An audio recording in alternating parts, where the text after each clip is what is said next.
Hello and welcome back to Sparky's Tech Corner. Today we're working on something a little bit different. We're doing a repair video for today. Today we have a Onkyo stereo system.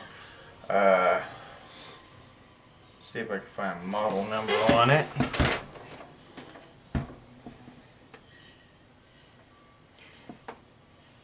It is a Onkyo TX-SR607. Zoom in on that so you can see that.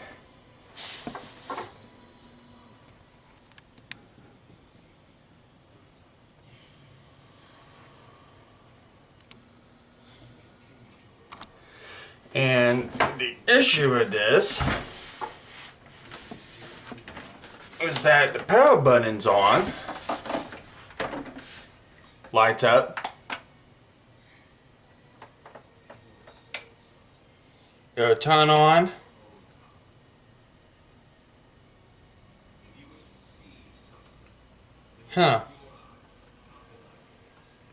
according to the client, it's supposed to shut off immediately. So that's telling me from when they moved to now, something probably got drawn loose. So we're dealing with an intermittent issue here. So let's go ahead and take this cover off and let's see what we have on the inside of it.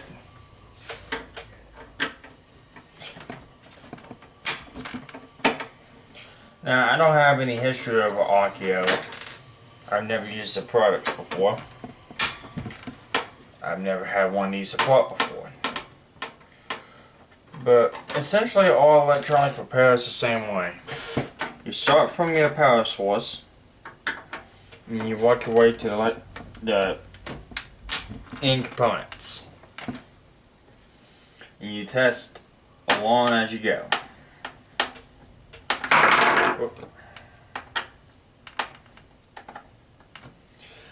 So what I'm guessing happened here is that something came loose, and in the process of me transporting it to here, it corrected itself.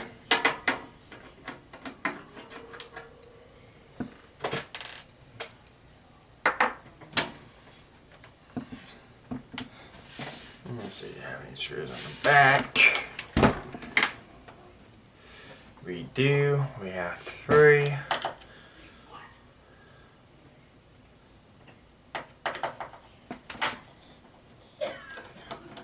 Go ahead and get these out.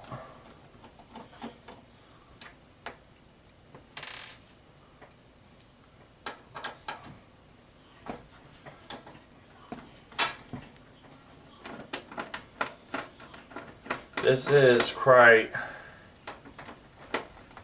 a big setup.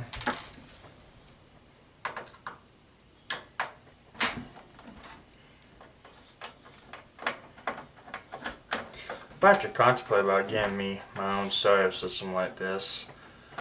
I just didn't want to spend the money in it. Never occurred to me to buy one that's broke and fix it. Probably what I'll have to do. Okay. This is quite the system.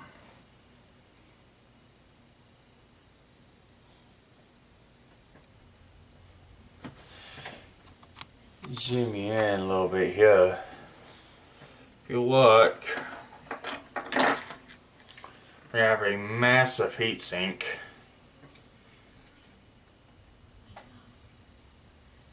I feel some heat coming off of it.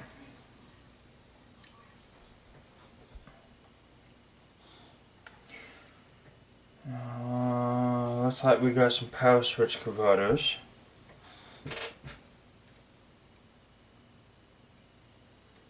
That's gotta be a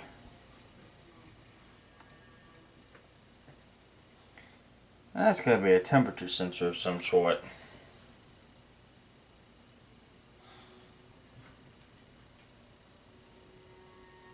I wonder if it's just getting so hot it's tripping that temperature sensor and then it shuts itself down.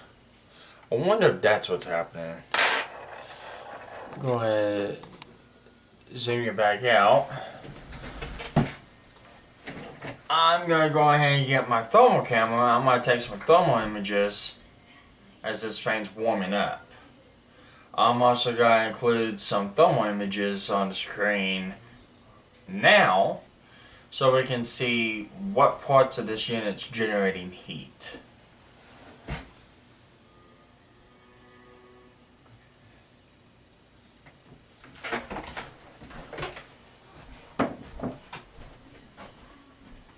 I'd like to take the moment right now to iterate some cautions and warnings. When you're working with high voltage electrical components, things can and will go wrong, so it's always important to follow the proper safety measures and not do what I did in this next bit coming up. Scared me whenever it happened because I didn't know exactly what happened until later on, and I'm just gonna let you watch and find out. So again, do not do what I'm doing whenever you're working with high voltage electrical components. Please use safety precautions. Always. You always want to stay safe. You don't want to get electrocuted. So, the purpose of using the thermal camera is to capture what part of this unit is generating heat. And right now, the ones that look like that's generating the most heat is going to be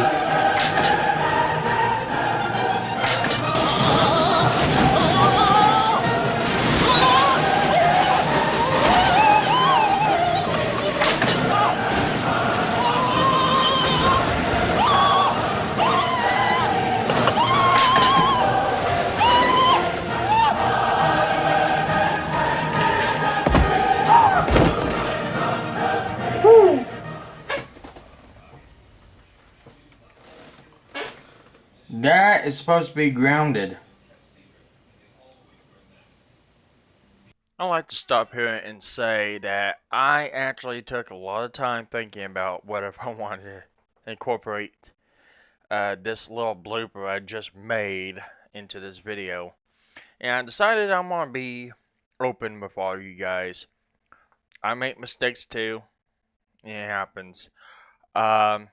I figured I'd give a quick recap of what exactly just happened. Like I stated, it's supposed to be grounded. Well, yes and no. If you look right here, this little hole that was in that switch, that's a screw that goes into the back of the heatsink for that switch that I touched with the screwdriver. This part right here, I thought also grounded against the heatsink because it's right up against it. Well, it turns out that this doesn't. This actually has a plastic shield that goes in between the switch and the heatsink that isolates it. It has a bunch of thermal compound on it as well. This hole is also isolated from this backing plane.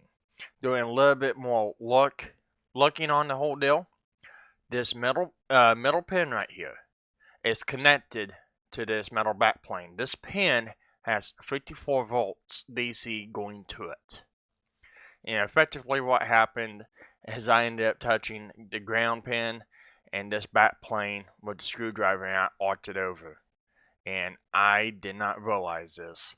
So this just goes to show you as a lesson that even though you might have experience in electronics and you might have an idea of what you're doing, you never know on what kind of technologies there are in these units and how they're configured. Because I had no idea that this was a live 53 volts right up against the ground plane. So with that being said, I'm going to continue on with video, but I just figured it'd be a good recap to let you guys know what happened.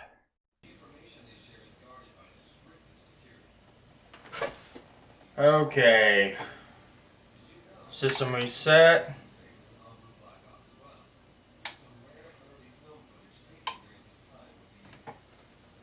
Woohoo! Was not expecting that one. Okay. Right.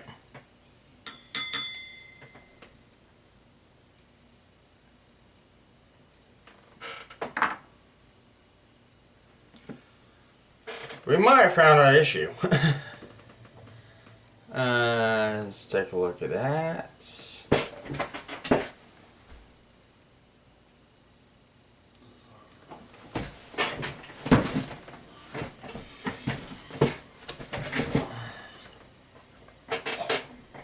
Okay.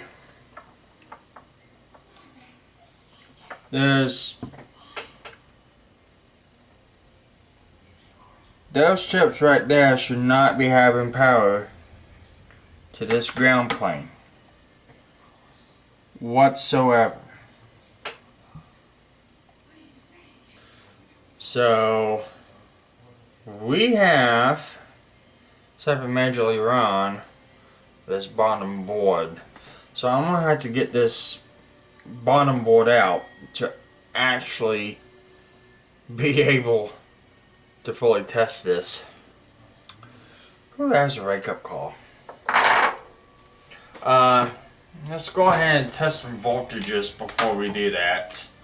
You get kind of a baseline.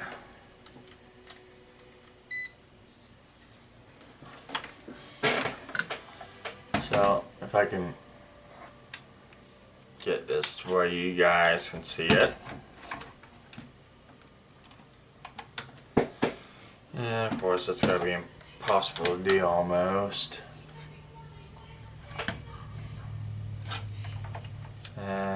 Come on.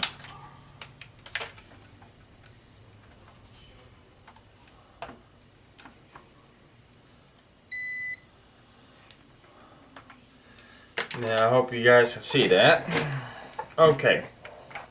First things first, what I'm going to check is my power input.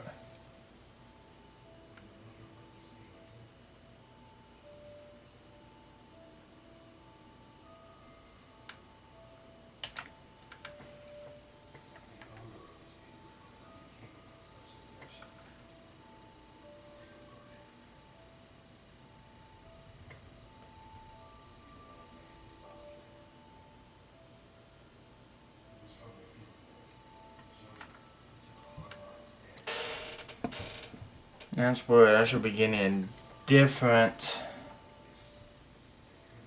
input than that. Let's check this leg of it.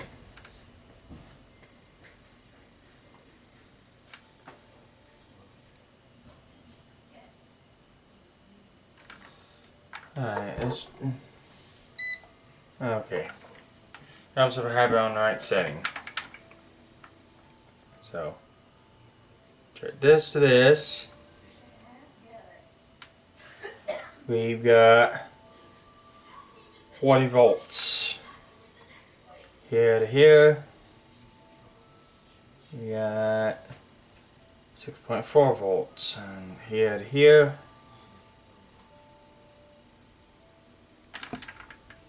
Never on that one. Okay, let's check these legs. 4.63.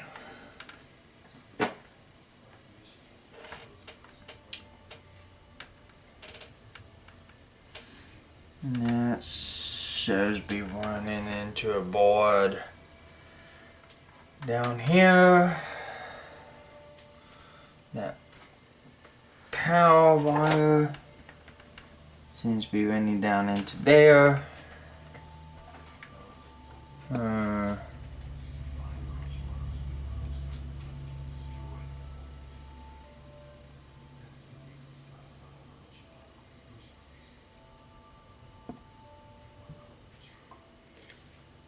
Should be getting wall voltage on one of these.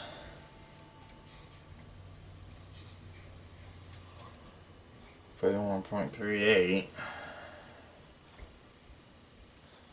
5,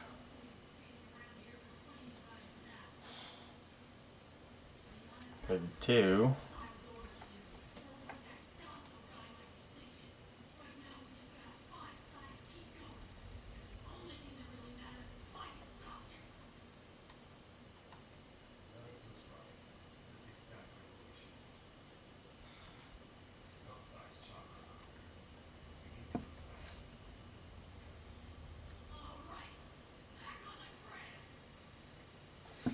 okay.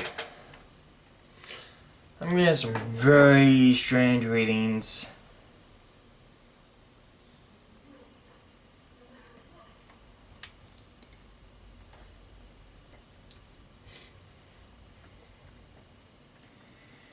Alright.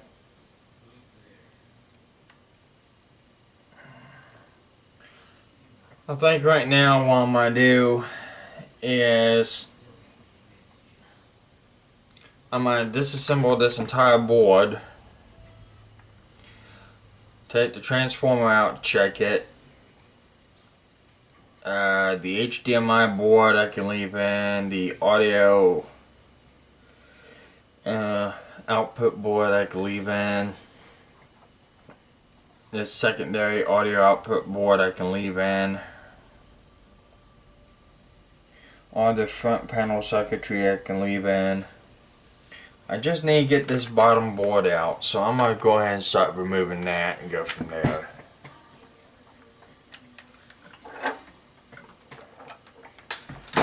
But yeah, before I do that, I'll show you exactly what's sparked on this thing.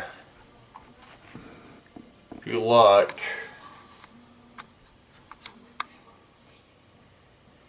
hopefully it doesn't do it again. But that little switching transistor is supposed to step down. Voltage from a higher voltage down to a smaller voltage, and I'm not exactly sure what voltage is being input into it. But that screw ties into this heatsink right here,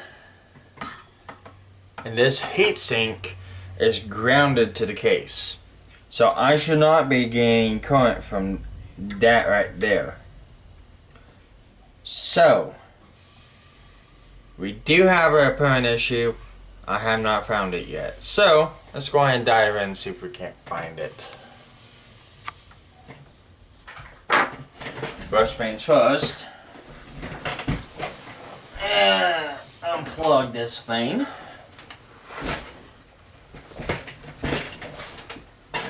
And that sounded like a couple relays switching off.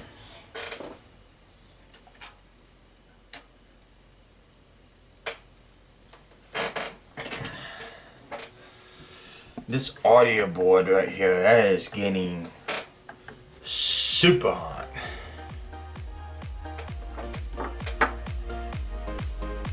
So, what's the best way to take this thing apart?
Okay, well, I've got this main motherboard out, and that took a lot longer than what I was expecting.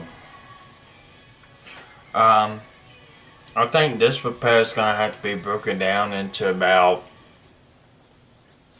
3 or 4 videos. So this one we tore it down. The next one we'll probably go through and check each board. Just depending how long it takes to check each board. It might be a video per board in this unit. There's well, let's count this. The main board plus 1, 2, 3, 4, 5, 6. There's 7 circuit boards in this one unit alone, so it's a pretty substantial unit. But I think the majority of our problems is going to be in this board right here. So we're going to go through and test everything on this one. Test all of our capacitors. Test all of our power switches. Make sure that everything's working. So with that being said, thanks for watching to the end. Please like and subscribe, and see you on the next one.